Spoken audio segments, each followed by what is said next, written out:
വിവാദ ലവ് ജിഹാദ് പരാമർശത്തിൽ പി.സി. ജോർജിനെതിരെ കേസെടുക്കേണ്ടതില്ല എന്നുള്ള നിലപാടിലാണ് പോലീസുള്ളത്. നമുക്കറിയാം, കഴിഞ്ഞ കുറച്ച് ദിവസങ്ങൾക്ക് മുമ്പാണ്, അതിനു മുമ്പുള്ള അദ്ദേഹത്തിൻ്റെ വിദ്വേഷ പരാമർശങ്ങളൊക്കെ നമ്മൾ കണ്ടു, കോടതിയുടെ ഭാഗത്തു നിന്നുള്ള നിലപാടുകളും ഒക്കെ നമ്മൾ കണ്ടിട്ടുണ്ടായിരുന്നു. അതിനുശേഷം വീണ്ടും അതേ സ്വഭാവം അദ്ദേഹം ആവർത്തിക്കുകയാണ്. മീനച്ചിൽ താലൂക്കിൽ മാത്രം 400 പെൺകുട്ടികളെ ഇത്തരത്തിൽ ലവ് ജിഹാദിലൂടെ നഷ്ടപ്പെട്ടു എന്നാണ്, അങ്ങനെ ഒരു പരാമർശമായിരുന്നു അദ്ദേഹത്തിൻ്റെ ഭാഗത്തു നിന്ന് വന്നിട്ടുണ്ടായിരുന്നത്.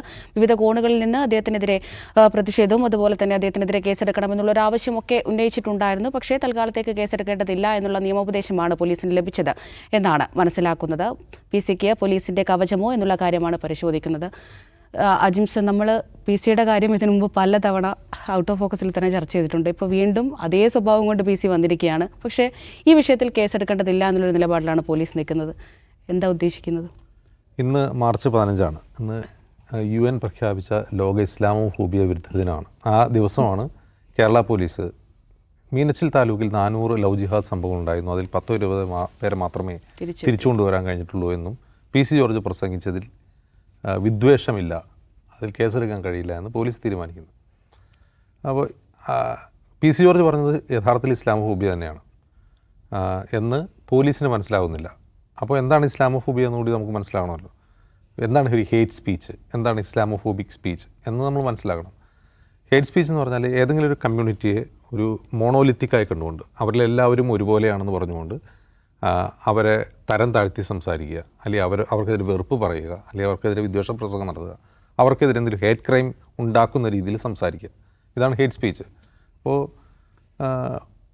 മീനച്ചിൽ താലൂക്കിൽ 400 ലവ് ജിഹാദ് നടന്നിട്ടുണ്ട് എന്ന് പറഞ്ഞാൽ അതിനർത്ഥം മീനച്ചിൽ താലൂക്കിൽ മുസ്ലിങ്ങളല്ലാത്ത യുവതികളെ മുസ്ലിങ്ങൾ മാനിപ്പുലേറ്റ് ചെയ്ത് ഗൂഢാലോചന നടത്തി അവരെ പ്രണയം നടിച്ച് വശീകരിച്ച് വിവാഹം കഴിച്ച് വിവാഹത്തിന് മുമ്പായി അവരെ മതം മാറ്റുന്നു എന്നാണ് ലവ് ജിഹാദ് എന്ന വാക്കുകൊണ്ട് ഉപയോഗിക്കുന്നത്.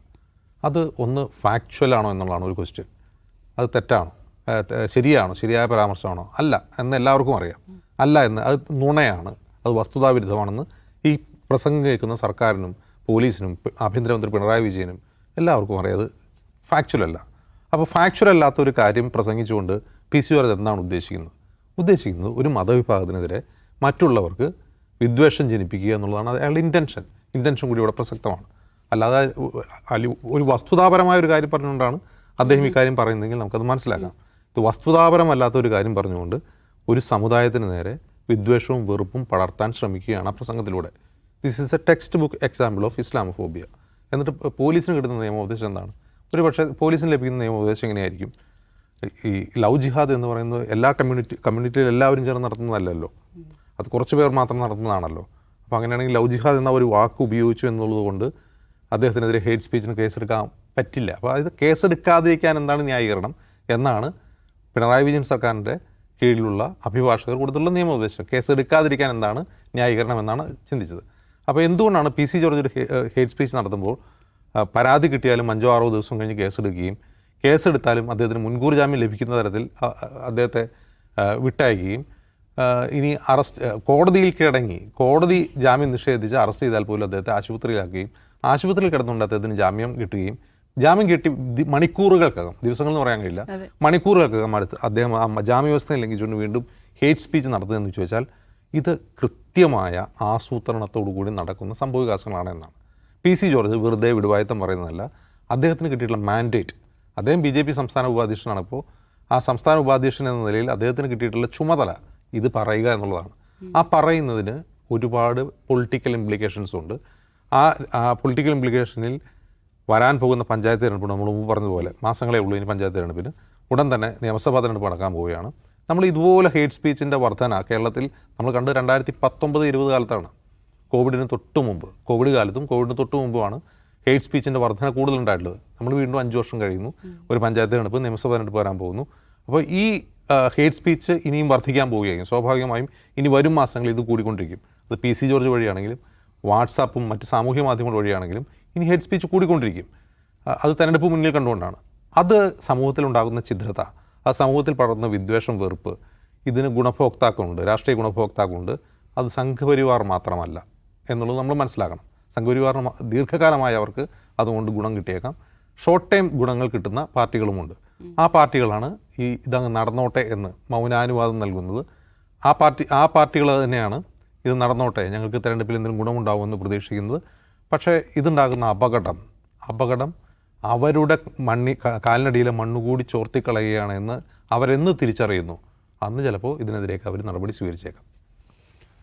നിഷാദ്, ഇപ്പോൾ അജിൻസ് പറഞ്ഞതുപോലെ തന്നെ ഇത്തരത്തിൽ വിട്ടുകളയുന്ന ഈ ഒരു പ്രവണത ഇത് വരും ദിവസങ്ങളിലും അല്ലെങ്കിൽ ഇനി അങ്ങോട്ടുള്ള സമയത്തും ഇത്തരത്തിലുള്ള വിദ്വേഷ പ്രചാരണങ്ങൾ കൂടാനുള്ള നമ്മളിത് വിട്ടുകളയെന്നുള്ള വാക്കല്ല അവിടെ ആപ്റ്റാവുക, നടക്കട്ടെ എന്ന് വിചാരിക്കുന്നു എന്നാണ് അവിടെ നമ്മൾ കാണേണ്ട കാര്യം. കാരണം ഇത് ലവ് ജിഹാദ് എന്ന് പറയുന്ന സംഗതി ഇന്ത്യയിൽ സംഘപരിവാർ മുസ്ലിങ്ങൾക്കെതിരായ വെറുപ്പുണ്ടാക്കുന്നതിന് പ്രധാന ഉപാധിയായി ഉപയോഗിക്കുന്നതാണ് എന്നറിയാത്തവരായി രാഷ്ട്രീയക്കാരോ പോലീസുകാരോ നിയമവിദഗ്ധരോ ഇന്ത്യയിലില്ല. എന്ന് മാത്രമല്ല, ലവ് ജിഹാദ് എന്ന ഒറ്റ പേരിൻ്റെ പേരിൽ എത്ര മുസ്ലിങ്ങൾ രാജ്യത്ത് കൊല്ലപ്പെട്ടിട്ടുണ്ട്, ആക്രമിക്കപ്പെട്ടിട്ടുണ്ട് എന്ന കാര്യം അറിയാത്തവരല്ല ഇന്ന് കേരളം ഭരിക്കുന്ന ആളുകൾ. പോലീസിനും അറിയാം. അപ്പോൾ ലവ് ജിഹാദ് ഒരു ഹെയ്റ്റ് ടൂളാണ്, വെറുപ്പിനുള്ള ഒരു ഉപാധിയാണ് എന്നറിയാം.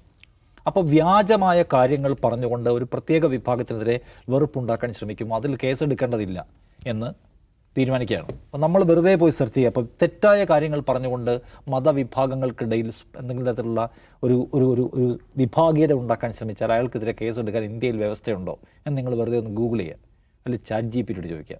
അപ്പോൾ അവർ പറഞ്ഞു തരുന്ന സംഗതികൾ നോക്കുക. നിങ്ങൾ കേസെടുക്കാനുള്ള ഇന്ത്യൻ നിയമവ്യവസ്ഥയിലെ വ്യവസ്ഥകളുണ്ട്. Promoting enmity between different groups, വ്യത്യസ്ത വിഭാഗങ്ങൾക്കിടയിൽ പ്രശ്നം ഉണ്ടാക്കാൻ ശ്രമിച്ചതിന് ഒന്നാമത്തെ കേസെടുക്കാം. രണ്ടാമതാണ് deliberate and malicious act to hurt religious feelings. മൂന്നാമത്തെ എന്താണ്? Statements likely to cause fear or alarm, ഭയം ഉണ്ടാക്കുക, ഏതെങ്കിലും പ്രത്യേക വിഭാഗത്തെ മുൻനിർത്തിക്കൊണ്ട്. ക്രിമിനൽ കോൺസ്പിറസി പ്രകാരം കേസെടുക്കാം. ഇങ്ങനെ പലതരത്തിലുള്ള സാധ്യതകളല്ല നിയമപരമായി തന്നെ, അതായത് തെറ്റായ വ്യാജം പറഞ്ഞുകൊണ്ട് മതവിഭാഗങ്ങളെ തെറ്റിക്കുകയോ അനാവശ്യമായ ഭയവും ആശങ്കയോ സൃഷ്ടിക്കുകയോ ചെയ്താൽ ഒറ്റ നോട്ടത്തിൽ കേസെടുക്കാം. അതിന് നിയമോപദേശത്തിൻ്റെ പോലും കാര്യമില്ല എന്ന് നമുക്കറിയാം. അങ്ങനെ ഇരിക്കെ ദിവസങ്ങളെടുത്ത് നിയമോപദേശം തേടുന്നു. ആ നിയമോപദേശ പ്രകാരം ഇദ്ദേഹത്തിനെതിരെ ഒരു നടപടിയും സ്വീകരിക്കേണ്ടതില്ല എന്ന് കാര്യങ്ങളെ എത്തിക്കുന്നു, എന്നിട്ട് വിട്ടുകളയുന്നു. എന്ന് വെച്ചാൽ PC ജോർജ് പറയട്ടെ എന്ന് ഭരണകൂടം തീരുമാനിക്കുകയാണ്.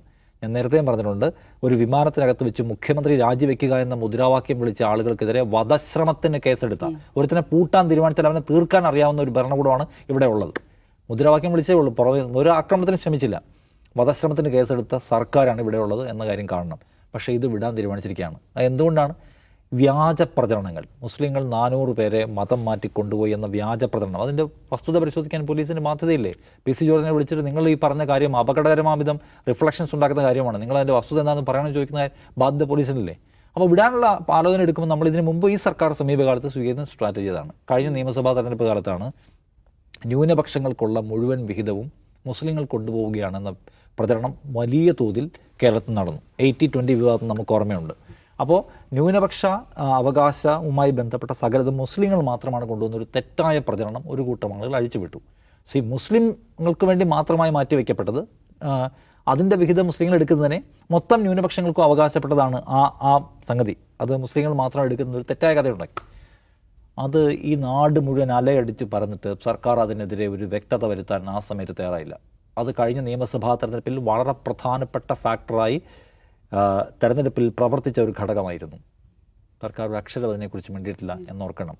ഈ നർക്കോട്ടിക് ജിഹാദ് വിവാദം വന്നപ്പോൾ എന്താ ഉണ്ടായത്? എത്രയോ ദിവസങ്ങൾ കഴിഞ്ഞിട്ടാണ് മുഖ്യമന്ത്രി പിണറായി വിജയൻ നർക്കോട്ടിക് ജിഹാദിൻ്റെ കണക്കുമായിട്ട് പുറത്തു വന്നത്. അന്ന് നർക്കോട്ടിക് ജിഹാദിൻ്റെ കണക്കുകൾ പുറത്തു വന്നു വെച്ചാൽ ലഹരി കേസുകളുടെ കണക്കുകൾ പറഞ്ഞിട്ട് അങ്ങനെ ലഹരി കേസുകൾക്ക് മതമില്ല എന്ന് പിണറായി വിജയൻ പറഞ്ഞു. അതേ പിണറായി വിജയന് ഈ 400 ആക്ഷേപത്തിന് മറുപടി പറയാനുള്ള അദ്ദേഹത്തിൻ്റെ പോലീസിനുള്ള ബാധ്യതയില്ലേ? അപ്പോൾ ചില കാര്യങ്ങൾ നടക്കട്ടെ എന്ന് ഗവൺമെൻറ് തീരുമാനിക്കുന്നതിൻ്റെ പിന്നിൽ അങ്ങനെ നടക്കുമ്പോൾ ഉണ്ടാകുന്ന ഡിവൈഡുകൾ കൊണ്ട് ഞങ്ങൾക്കിപ്പോൾ ഗുണമുണ്ട് എന്നുള്ള ആലോചന മാത്രമാണ്. അതല്ലാതെ മറ്റൊന്നും ഇതിനകത്തില്ല. ജോർജിനെ അവഗണിക്കാനുള്ള വലിയ ഉദാരമായ സമീപനമൊന്നുമല്ല. ഇതുകൊണ്ട് നേട്ടമുണ്ടാക്കാൻ മറ്റെല്ലാ തരത്തിലുള്ള അൺപോപ്പുലാരിറ്റി സംഗതികളെയും മറികടന്നുകൊണ്ട് മൂന്നാമതും വരാൻ, പഞ്ചായത്ത് തെരഞ്ഞെടുപ്പിൽ ജയിക്കാൻ, അടുത്ത നിയമസഭാ തെരഞ്ഞെടുപ്പ് വിജയിക്കാൻ നമുക്ക് ഏത് കളിയും ആവാം എന്ന ആലോചനയല്ലാതെ മറ്റൊന്നും ഇതിന് പിന്നില്ല. സോ ജോർജ് കൂടുതൽ കോൺഫിഡൻ്റ് ആണ്. അത് ഇനിയും കേൾക്കേണ്ടി വരും. അതെ, വിട്ടുകളയേണ്ട വിഷയമല്ല. ഇത്തരത്തിൽ ആളുകളെ തമ്മിലടിപ്പിക്കുന്നത് ആശങ്കാജനകം തന്നെയാണ്.